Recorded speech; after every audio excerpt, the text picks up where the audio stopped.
টানা দ্বিতীয়বার বিপিএল এ ফাইনালে পৌঁছালেও ফরচুন বরিশালের মালিক মিজানুর রহমান এবারের আসরের অনিয়মের বিরুদ্ধে সরব হয়েছেন। পারিশ্রমিক বকেয়া, স্পট ফিক্সিং এবং ম্যাচ গড়াপেটার অভিযোগে বিসিবির কঠোর পদক্ষেপ দাবি করেছেন তিনি। না হলে আগামী আসরে বরিশালের অংশগ্রহণ নাও হতে পারে বলে হুমকি দিয়েছেন মিজানুর রহমান।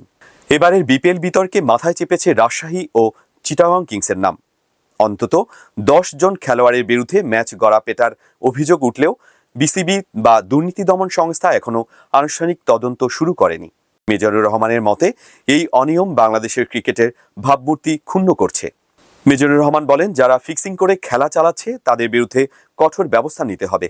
আমাদের মতো ফ্রাঞ্চাইজিগুলি বাড়ি বিক্রি করে খেলা চালায়, আর অনেকে ফিক্সিং করে।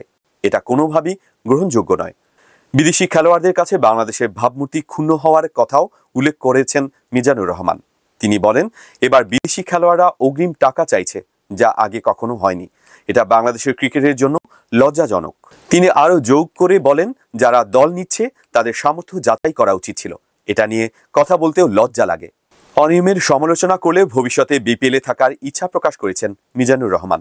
বিপিএল গভর্নিং কাউন্সিলের সঙ্গে বৈঠকের পর তিনি কিছু আশ্বাস পেয়েছেন বলে জানান। মিজানুর রহমান বলেন, আমরা বিপিএল গভর্নিং কাউন্সিলের সঙ্গে কথা বলেছি এবং কিছু আশ্বাস পেয়েছি। মানুষ কাজ করতে গেলে ভুল হতে পারে, কিন্তু তা সংশোধন করা জরুরি। ফরচুন বরিশালের এই প্রতিবাদ শুধু একটি ফ্রাঞ্চাইজির কথা নয়, এটি বাংলাদেশ ক্রিকেটের ভবিষ্যতের জন্য একটি গুরুত্বপূর্ণ বার্তা।